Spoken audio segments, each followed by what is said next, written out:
Imagina por un segundo la escena. Un proyecto insignia, una promesa de renacimiento económico para el sur de México. Y de repente, el estruendo. Metal contra metal, gritos y un silencio aterrador. No estamos hablando solo de un accidente ferroviario. Estamos ante un descarrilamiento que ha sacudido los cimientos políticos de la administración actual. 13 personas fallecidas. 13 vidas que se apagaron en un instante en el corredor interoceánico. Es escalofriante, y lo que lo hace aún más denso, más pesado, es que esto no es solo una tragedia humana, que ya es gravísimo y debería ser lo único que importe, sino que se ha convertido en una bomba de tiempo política.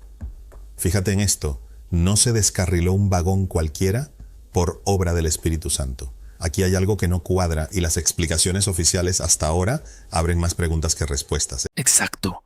Y ahí es donde quiero que entremos. Porque la narrativa oficial nos dice una cosa, pero los hechos en el terreno parecen susurrar otra. Tenemos a la Secretaría de Marina, que opera el tren, diciendo que todo estaba revisado. Pero, ¿cómo pasas de «todo está bien» a una tragedia de esta magnitud en cuestión de una hora? Ese es el punto crítico, el eslabón perdido de esta historia. Mira, técnicamente existe un protocolo. Antes de que pase el tren con pasajeros, pasa un vehículo explorador, una camioneta adaptada a las vías llamada High Rail.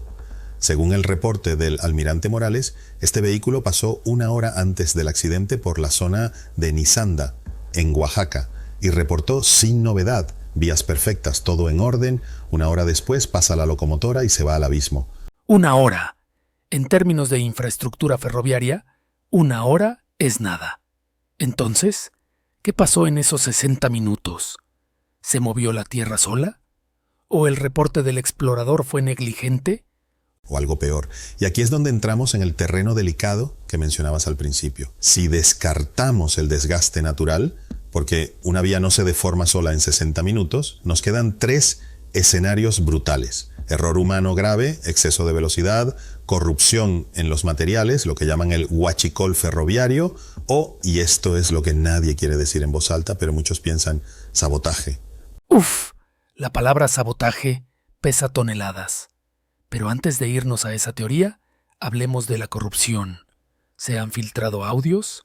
¿Se habla de balasto de mala calidad?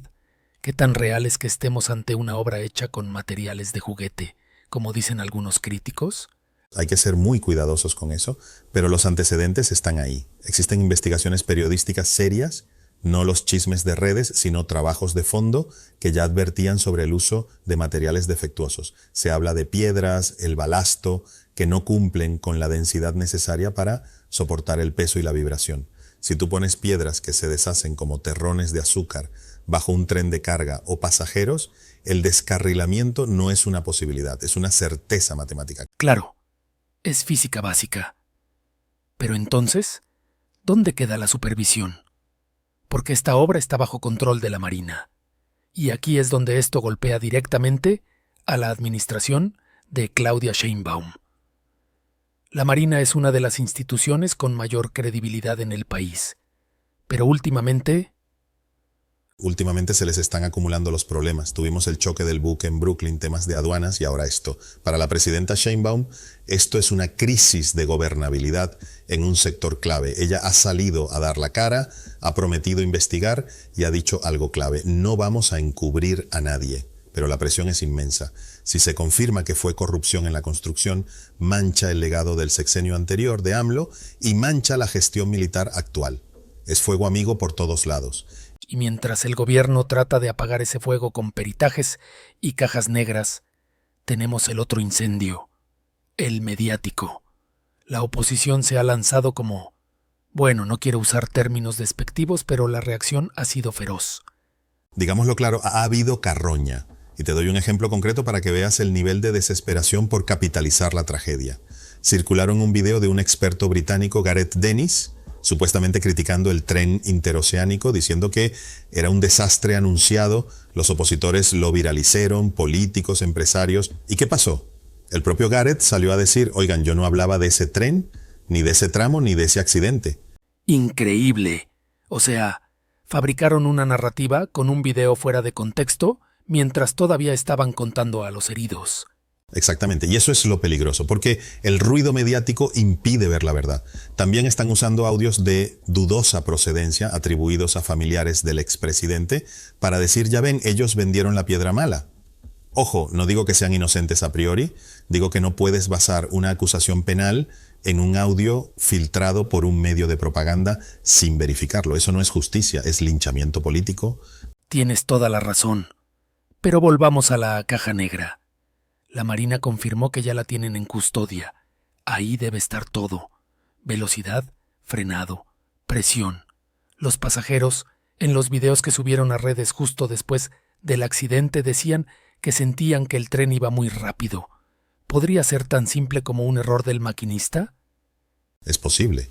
El factor humano siempre es la primera variable. Si iba a exceso de velocidad en una curva pronunciada, la física gana. Pero si fue exceso de velocidad, ¿por qué? ¿Fallaron los frenos? ¿Hubo una orden de acelerar para cumplir itinerarios? La caja negra nos dirá el qué iba rápido o no, pero no nos dirá el por qué la vía cedió si es que cedió. Y aquí retomo lo del sabotaje, porque no podemos ser ingenuos. A ver, desarróllame eso. Porque suena a teoría de conspiración, pero estamos hablando de un proyecto que compite directamente con el Canal de Panamá. Exacto, no es un trencito turístico. El corredor interoceánico es una amenaza geopolítica para el monopolio logístico que ha existido en Centroamérica durante un siglo. Mueve carga del Pacífico al Atlántico. Hay intereses internacionales gigantescos y también intereses internos de grupos que quieren ver fracasar a la llamada cuarta transformación a toda costa. Sabotear una vía, quitar pernos, dañar un riel, es relativamente fácil en zonas remotas. ¿Y si fuera sabotaje? El mensaje es aterrador. Significa que hay actores dispuestos a sacrificar vidas inocentes para golpear al gobierno. Es un escenario de pesadilla, pero la Fiscalía General de la República tiene la obligación de investigar esa línea con la misma seriedad con la que investiga la corrupción o el error humano. No se puede descartar nada, porque si fue sabotaje y no se detecta, volverá a pasar. Y si fue corrupción y no se castiga, volverá a pasar. Eso nos llevan a las consecuencias políticas para Sheinbaum. Ella heredó estas obras. Son el legado de AMLO, pero ahora son su responsabilidad. ¿Cómo afecta esto la narrativa de la continuidad con cambio? La pone en una encrucijada. Si ella logra una investigación transparente, técnica, que señale culpables, sean constructores amigos, sean militares o sean saboteadores, su autoridad moral se fortalecerá. Demostrará que no hay impunidad, ni siquiera para los suyos. Pero si la investigación se percibe como opaca, si terminan culpando solo al chofer o a una falla atípica sin profundizar, el costo político será devastador. Le daría la razón a la oposición, que la 4T es ineficiente y corrupta. Es que es brutal. Piensa en las familias. Mientras nosotros analizamos la política, hay 13 familias en duelo. Y el gobierno ha prometido indemnizaciones y apoyo, pero ¿es suficiente? Nunca es suficiente cuando pierdes a un hijo o a un padre, pero lo mínimo que el Estado debe garantizar es la verdad. Y fíjate en un detalle que mencionó la presidenta. La prioridad son las víctimas. Esa postura humanista es correcta, pero debe ir acompañada de justicia implacable. Ya vimos lo que pasó con la línea 12 del metro. Ese fantasma sigue rondando. Sheinbaum no puede permitirse otro caso sin cerrar. Totalmente. Además, está el impacto económico.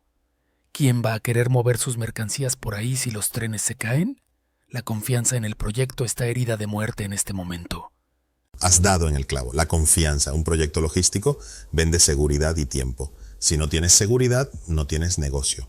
Por eso la Marina y el gobierno tienen que ser brutalmente honestos con el dictamen técnico. Si hay que cambiar todo el balasto de la línea K o la línea Z, que se cambie. Si hay que rodar cabezas en la supervisión, que rueden.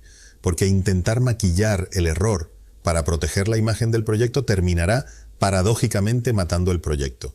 Es una prueba de fuego para la administración pública, en manos de militares también. Se les ha dado mucho poder, muchas obras.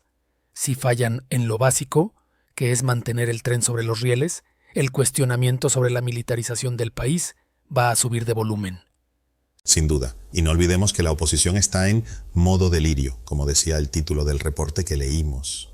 Están mezclando verdades, mentiras y audios para crear una atmósfera de caos. Su objetivo es instalar la idea de que el país se está cayendo a pedazos. Este accidente es su munición perfecta, pero la realidad suele ser más fría. O falló el metal, o falló el hombre, o falló el sistema de compras. Para ir cerrando, me quedo pensando en el futuro inmediato. ¿Qué debemos esperar en los próximos días? ¿Veremos renuncias? ¿Veremos detenciones? Deberíamos ver resultados periciales pronto. La presión es demasiada para alargar esto meses. Yo esperaría que la Fiscalía llame a declarar a los responsables de las empresas constructoras, GAMI, los consorcios del sureste, y también a los mandos navales encargados de la supervisión. Si no vemos ese nivel de acción, entonces sí, preocúpate. Es un momento de definición. La tragedia de Nisanda no puede quedar en una estadística más. 13 muertos exigen que el sistema funcione, por una vez, sin sesgos. Así es. Y te dejo con una reflexión final. En un país tan polarizado donde un accidente se convierte en trinchera política instantánea, ¿somos capaces todavía de buscar la verdad o solo buscamos la versión que confirma nuestros prejuicios? Porque si solo buscamos culpables para ganar un debate en Twitter, las víctimas quedan olvidadas y las causas reales, esas siguen ahí esperando al próximo tren. ¡Qué duro! Pero qué cierto. La verdad técnica debe estar por encima del ruido político. Veremos si la administración de Sheinbaum logra sostener ese peso. Gracias por el análisis. Esto apenas comienza.